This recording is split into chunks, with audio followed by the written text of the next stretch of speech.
Hi friends, എല്ലാവർക്കും റിനൂസ് ഡയറിയിലേക്ക് സ്വാഗതം. ഇന്ന് ഞാൻ വന്നിട്ടുള്ളത് സേമിയ കൊണ്ടുള്ള ഒരു അട റെസിപ്പി ആയിട്ടാണ്. സാധാരണ നമ്മൾ അരിപ്പൊടി വെച്ചിട്ടൊക്കെയാണല്ലോ അട തയ്യാറാക്കുന്നത്. അപ്പോൾ ഇന്ന് സേമിയ കൊണ്ടുള്ളൊരു അട തയ്യാറാക്കാം. പിന്നെ ഇതിൻ്റെ ഉള്ളിലുള്ള ഫില്ലിങ്സ് തേങ്ങയും പഞ്ചസാരയും മാത്രമല്ല, വേറൊരു സംഭവം കൂടി ചേർത്തിട്ടുണ്ട്. അപ്പോൾ അത് എങ്ങനെയാണെന്നുള്ളത് അറിയാൻ നമുക്ക് വീഡിയോ കണ്ടു നോക്കാം. അട തയ്യാറാക്കാൻ വേണ്ടി ആദ്യം തന്നെ ഒരു പാത്രത്തിൽ കുറച്ച് വെള്ളം തിളപ്പിക്കാൻ വെക്കാം. സേമിയ വേവിക്കാൻ വേണ്ടിയിട്ടാണ് വെള്ളം വെക്കുന്നത്. വെള്ളത്തിന് പ്രത്യേകിച്ച് അളവൊന്നുമില്ല. സേമിയ ഇട്ട് കൊടുക്കുമ്പോൾ അതിനേക്കാൾ കുറച്ചുകൂടെ മുകളിലായിട്ട് വെള്ളം നിൽക്കുന്ന രീതിയിൽ ഒഴിച്ചു കൊടുക്കാം. അത് പെട്ടെന്ന് തിളച്ച് വരാൻ വേണ്ടിയിട്ടൊന്ന് മൂടി വെക്കാം. അപ്പോൾ വെള്ളം നന്നായി തിളച്ച് വന്നിട്ടുണ്ട്. ഇതിലേക്ക് സേമിയ ഇട്ട് കൊടുക്കുക. നന്നായിട്ട് തിളച്ച് വന്നതിന് ശേഷം സേമിയ ഇട്ട് കൊടുത്താൽ മതി. സേമിയ ഇട്ട് കൊടുത്ത് കഴിഞ്ഞാൽ അപ്പോൾ തന്നെ ഒരു സ്പൂൺ എന്തുണ്ടെങ്കിലും ഒന്ന് ഇളക്കി കൊടുക്കാം. അല്ലെങ്കിൽ ഇത് ഒന്നിച്ചൊരു കട്ട പിടിച്ച് കാണണ്ടാവും. അപ്പോൾ അത് ഒഴിവാക്കാൻ വേണ്ടിയിട്ട് ഇതൊന്ന് ഇളക്കി കൊടുക്കാം. സേമിയ എടുക്കുമ്പോൾ ഇങ്ങനെ പൊടിയായിട്ടുള്ള ചെറിയ പീസായിട്ടുള്ള സേമിയനേക്കാൾ നല്ലത് ഇതിനും കൂടെ ഒരു നീളമുള്ള ടൈപ്പ് സേമിയ ഉണ്ടല്ലോ, ആ ഒരു സേമിയ എടുക്കുന്നതാണ് നല്ലത്. അപ്പോൾ നമ്മൾ ഇങ്ങനെ അട ഇങ്ങനെ പരത്തി കൊടുക്കുന്ന സമയത്തല്ല പെർഫെക്റ്റ് ആയിട്ട് കിട്ടാൻ ആ ഒരു സേമിയ നല്ലത്. അപ്പോൾ നിങ്ങൾ ചൂസ് ചെയ്യുമ്പോൾ അങ്ങനെയുള്ളത് എടുക്കുക. ഇതിലേക്ക് ഒരു അല്പം ഉപ്പും വെളിച്ചെണ്ണയും കൂടെ ചേർത്ത് കൊടുക്കാം.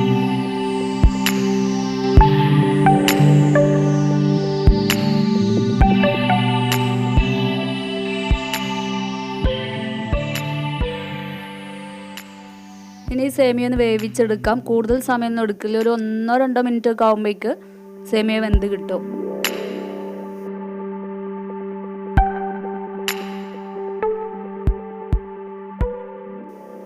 സേമിയ വെന്ത് കിട്ടിയിട്ടുണ്ട്. ഇനി ഫ്ലെയിം ഓഫ് ചെയ്തതിന് ശേഷം ഇതിൽ വെള്ളം ഒന്ന് ഒഴിവാക്കിയെടുക്കണം. അതിന് ഇതുപോലത്തെ ഒരു പാത്രത്തിലേക്ക് ഒഴിച്ചു കൊടുക്കാം. ഇനി അടയിലേക്ക് ആവശ്യമായ ഫില്ലിങ്സ് തയ്യാറാക്കാൻ വേണ്ടിയിട്ട് സ്റ്റൗവിലൊരു പാൻ വെച്ചിട്ടുണ്ട്. ഫ്ലെയിം ഓൺ ആക്കിയിട്ടുണ്ട്. അതിലേക്ക് ഒരു പൈനാപ്പിൾ ചെറിയ പീസസ് ആയി കട്ട് ചെയ്തത് ഇട്ട് കൊടുക്കാം. പൈനാപ്പിളിൻ്റെ അളവ് പ്രത്യേകിച്ച് പറയുന്നില്ല, അവനവൻ്റെ ഇഷ്ടത്തിനനുസരിച്ച് കുറച്ചോ കൂടുതലോ എങ്ങനെയെന്ന് വെച്ചെടുക്കാം. ഞാനിപ്പോൾ ഒരു ചെറിയൊരു പീസ് പൈനാപ്പിൾ എടുത്തിട്ടുണ്ട്. ഇതിലേക്ക് ഒരു കുറച്ച് വെള്ളം കൂടി ചേർത്ത് കൊടുക്കാം. ഒരു 1/4 ഗ്ലാസ്സിനടുത്ത് വെള്ളം ചേർത്ത് കൊടുക്കാം. ഇത് ജസ്റ്റ് ഒന്ന് ഇളക്കി കൊടുത്തതിന് ശേഷം ഇതിലേക്ക് ഒരു 3 ടീസ്പൂൺ പഞ്ചസാര കൂടി ചേർത്ത് കൊടുത്ത് ഇതിൽ വെള്ളം മുഴുവനായിട്ടൊന്ന് വറ്റിച്ചെടുക്കണം.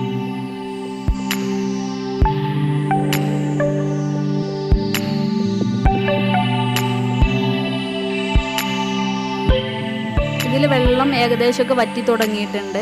ഇനി ഇതിലേക്ക് 1-2 ടീസ്പൂൺ കട്ട് ചെയ്ത കാഷ്യൂ നട്ട്സും കൂടെ ചേർത്ത് കൊടുക്കാം.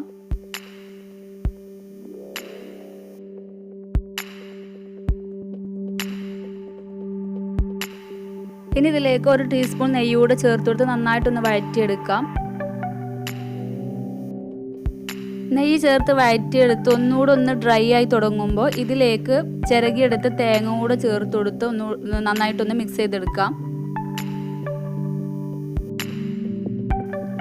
തേങ്ങയുടെ അളവ് നേരത്തെ പൈനാപ്പിളിൻ്റെ പറഞ്ഞ പോലെ തന്നെ ഒരു പ്രത്യേകിച്ച് അളവൊന്നുമില്ല. 3/4 കപ്പ് പൈനാപ്പിൾ പീസ് എടുത്തതിലേക്ക് 1.5 മുറി തേങ്ങ ചിരകിയതാണ് ചേർത്ത് കൊടുത്തിട്ടുള്ളത്. ഈ ഒരു ഫില്ലിങ്സ് നമ്മൾ സേമിയ വെച്ചിട്ട് അട തയ്യാറാക്കുമ്പോൾ മാത്രമല്ല, അരിപ്പൊടി വെച്ചിട്ട് അട തയ്യാറാക്കുമ്പോൾ അതിലേക്കും ഇതുപോലെ ഉണ്ടാക്കിയെടുക്കാം. നല്ല ടേസ്റ്റിയാണ് ഈ ഒരു ഫില്ലിങ്സ് ഇങ്ങനെ ഒറ്റയ്ക്ക് കഴിക്കാൻ തന്നെ. അപ്പോൾ എന്നും നമ്മളൊരു തേങ്ങയും പഞ്ചസാരയും മാത്രം വെച്ച് ഫില്ലിങ്സ് ഉണ്ടാക്കുമ്പോൾ അതിന് വെറൈറ്റി ആയിട്ട് ഒരു ദിവസമെങ്കിലും ഇതുപോലെ ഒന്ന് തയ്യാറാക്കി നോക്കാം. തേങ്ങ ഇട്ട് കൊടുത്ത് നന്നായിട്ട് മിക്സ് ചെയ്തെടുത്തിട്ടുണ്ടെങ്കിൽ അതിലേക്ക് 1 ടീസ്പൂൺ പഞ്ചസാര കൂടെ ചേർത്ത് കൊടുത്ത് നന്നായിട്ട് ഒന്നുകൂടെ മിക്സ് ചെയ്തെടുക്കാം.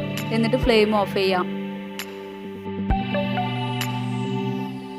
ഇനി അട ഉണ്ടാക്കി തുടങ്ങാം. അപ്പോൾ അട വാഴൻ്റെ ഇലയിൽ വെച്ചിട്ടാണ് ഉണ്ടാക്കുന്നത്. അപ്പോൾ ഒരു വാഴൻ്റെ ഇല എടുത്തിട്ടുണ്ട്. ജസ്റ്റ് ഒന്ന് വാട്ടിയെടുത്തിട്ടുണ്ട്. വാട്ടിയെടുക്കണം എന്നൊന്നുമില്ല.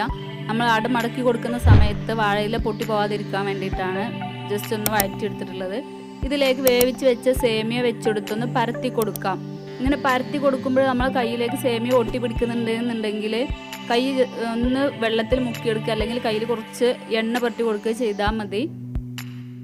ഇനി ഇതിലേക്ക് നമ്മൾ റെഡിയാക്കി വെച്ചിട്ടുള്ള പൈനാപ്പിളിൻ്റെ ആ ഒരു കൂട്ട് വെച്ച് കൊടുക്കുക. സാധാരണ നമ്മൾ അടയൊക്കെ തയ്യാറാക്കുന്ന പോലെ തന്നെ കൂട്ട് വെച്ച് കൊടുത്തിട്ടുണ്ടെങ്കിൽ പിന്നെ ഒരു ഭാഗത്തേക്ക് ഇതിങ്ങനെ ഒന്ന് മടക്കി കൊടുത്ത് ജസ്റ്റ് ഒന്ന് അതിൻ്റെ മുകളിൽ ഒന്ന് പ്രസ് ചെയ്ത് കൊടുക്കാം.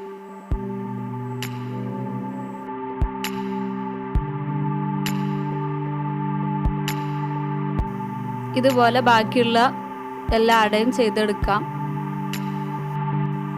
അട മുഴുവനായിട്ട് തയ്യാറാക്കിയിട്ടുണ്ട്. ഇനി ഇത് ആവിയിൽ വെച്ചിട്ടാണ് വേവിച്ചെടുക്കുന്നത്. അതിന് വേണ്ടി ഒരു ഇഡ്ഡലി തട്ടിൽ വെള്ളം വെച്ചുകൊടുത്ത് അതിൻ്റെ തട്ട് വെച്ചുകൊടുത്തിട്ടുണ്ട്. ഇതിലേക്ക് അട ഓരോന്നായിട്ട് വെച്ചുകൊടുത്ത് വേവിച്ചെടുക്കാം. പിന്നെ ഇത് കുറേ സമയം വെച്ച് ആവി കയറ്റി എടുക്കേണ്ട, ഓൾറെഡി എല്ലാം കുക്കായി കിട്ടിയ സംഭവങ്ങളാണ്.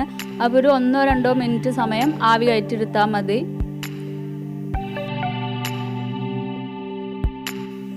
ഇനി ഇതുപോലെ സേമിയൊക്കെ വെച്ച് നമ്മൾ അട ഇതുപോലത്തെ സംഭവങ്ങൾ തയ്യാറാക്കുമ്പോൾ കുട്ടികൾക്കൊക്കെ ഉണ്ടാക്കി കൊടുക്കുകയെന്നുണ്ടെങ്കിൽ ഒരു വെറൈറ്റിക്ക് വേണ്ടിയിട്ട് വേറൊരു വേർഷനും കൂടെ കാണിക്കാം. ഇതുപോലെ ഒരു അച്ചുണ്ട് എൻ്റെ കയ്യിൽ. അപ്പോൾ അത് ഒന്നെടുത്തിട്ട് അതിൽ കുറച്ച് എണ്ണ തടവി കൊടുക്കാം. എന്നിട്ട് ഇതിലേക്ക് തയ്യാറാക്കി വെച്ച ഫില്ലിങ്സ് ഇട്ട് കൊടുക്കാം.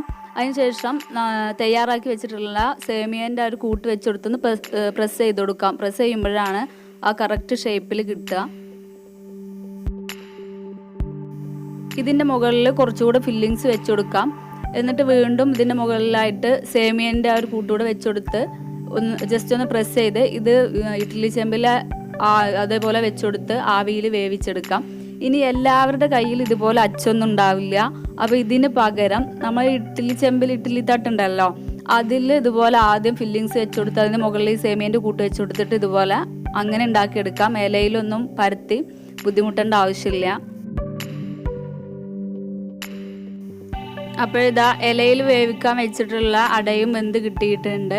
അപ്പോൾ നല്ല ടേസ്റ്റി ആയിട്ടുള്ള ഒരു വെറൈറ്റി ആയിട്ടുള്ള സേമിയ അട റെഡി ആയിട്ടുണ്ട്. എല്ലാ വൈകുന്നേരങ്ങളിലും നമ്മൾ ഒരേപോലെ അരിപ്പൊടി വെച്ചിട്ടൊക്കെ തയ്യാറാക്കുന്നതിന് വ്യത്യസ്തമായിട്ട് സേമിയ വെച്ചിട്ടൊരു ദിവസമൊക്കെ ഇതുപോലെ കുട്ടികൾക്കൊക്കെ ഒന്ന് ഉണ്ടാക്കി കൊടുക്കാം.